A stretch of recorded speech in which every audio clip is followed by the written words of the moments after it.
Ladies and gentlemen, hello. Today I want to discuss and analyze the most sensitive topic. Why has Russia attacked Ukraine? What does it have to gain from it if apparently the world is against it and everything is backfiring? I've heard all kinds of explanations. Some people argue that the war is an act of imperialism. It is an imperialistic war of expansion for the sake of becoming more powerful.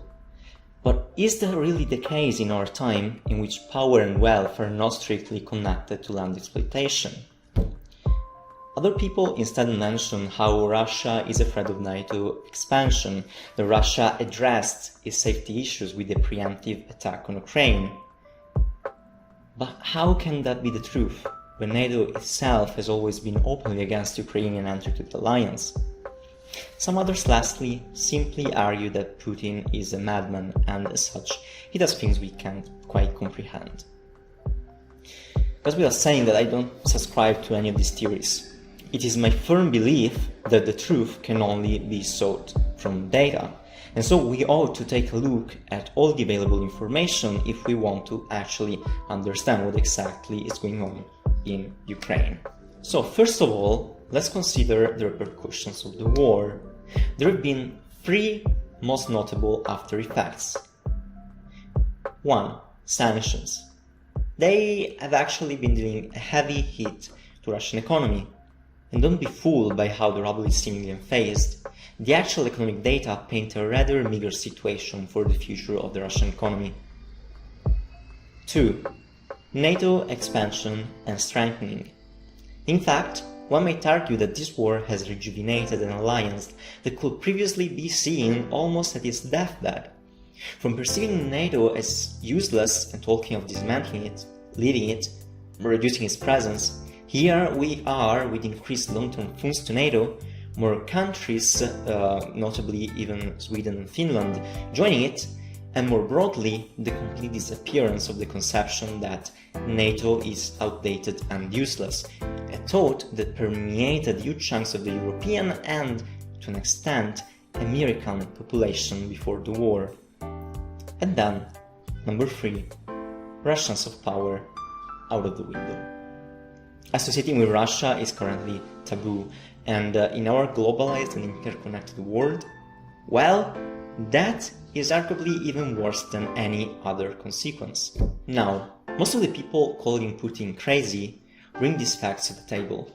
It was evident that these things would happen in the event of a full conflict against Ukraine. Did it anyway, so is it stupid or what? Well, I might be about to say something very unpopular, but Putin has been one of the most prominent leaders of our century. While he might be old and rather unlikable, certainly, it would be a mistake to think that he has gone crazy or senile. If all these things were foreseeable, the only logical conclusion is that the Russian government evaluated the negative outcomes and decided to do it anyways, meaning that they have something to gain that outweighs all of that.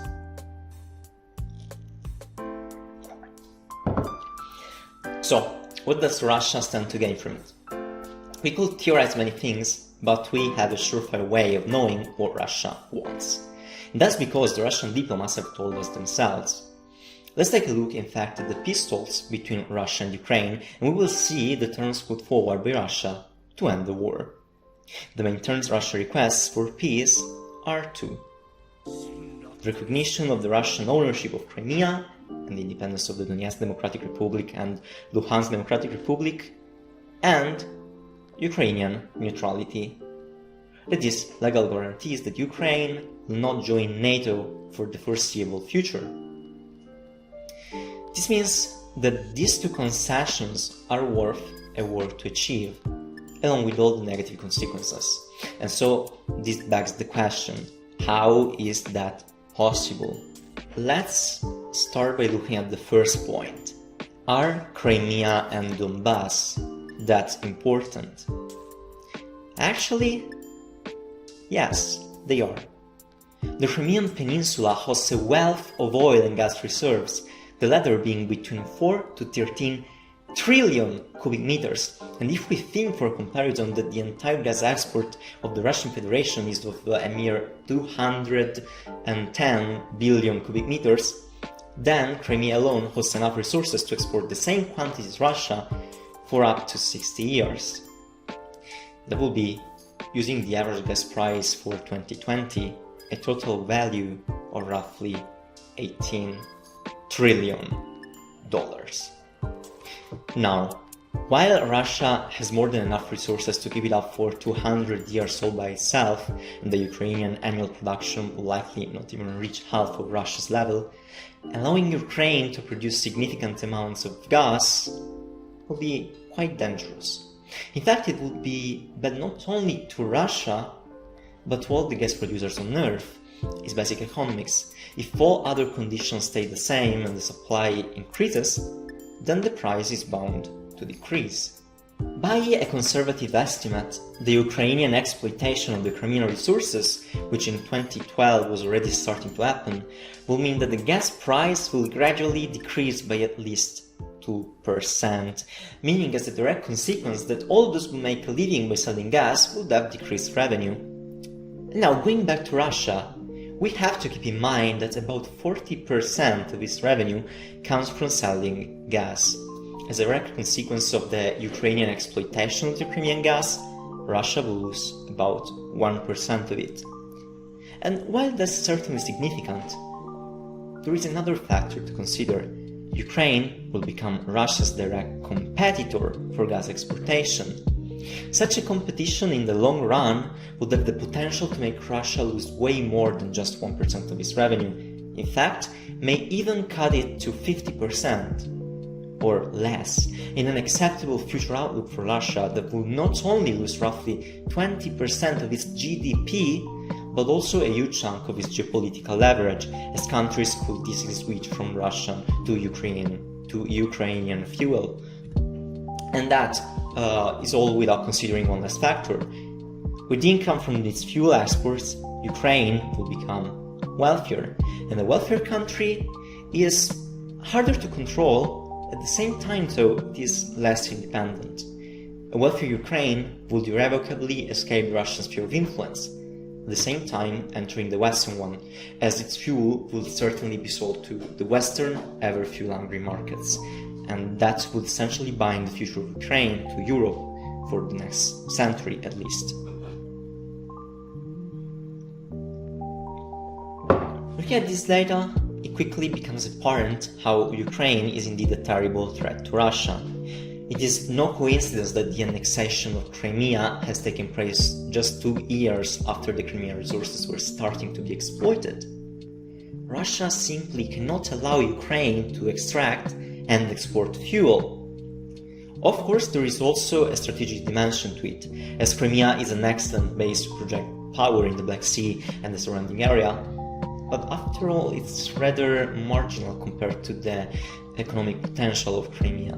But even now that we have ascertained the importance of Crimea, why will Russia require Ukraine to formally give it up if it has been under Russian control since 2014?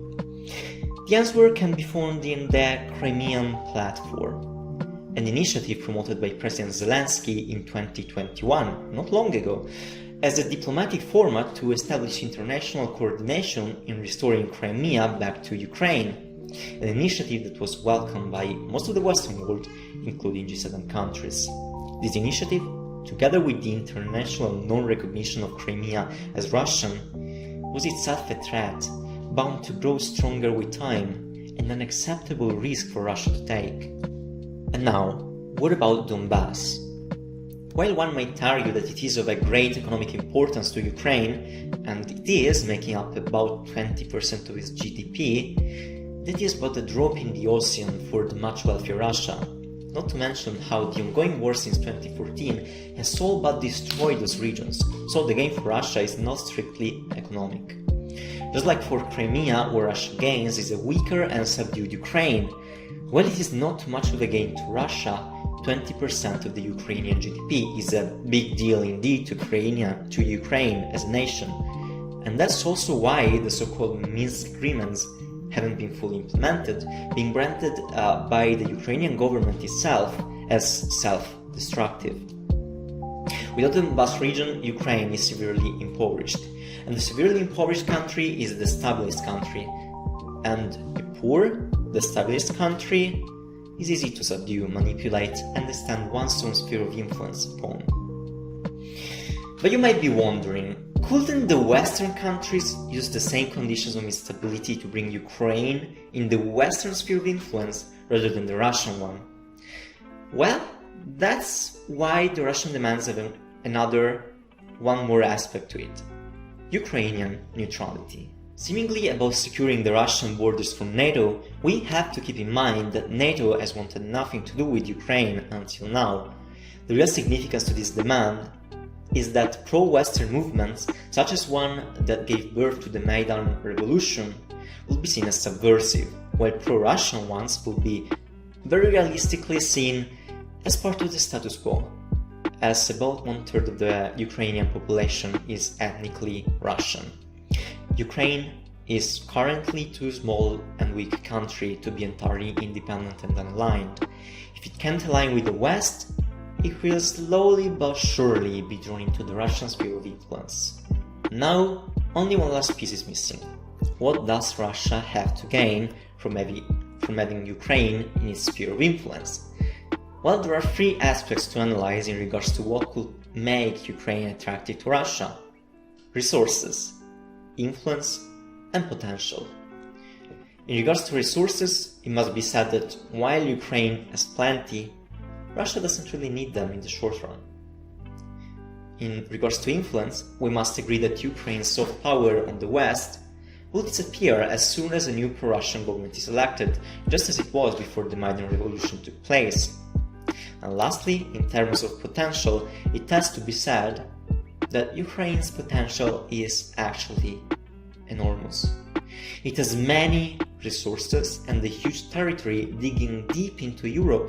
It would be perfect as a pawn to shape for future use. What use?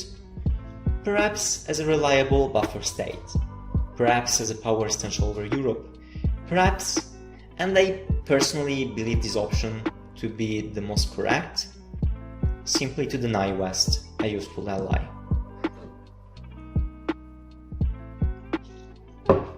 And so, ladies and gentlemen, here we have it.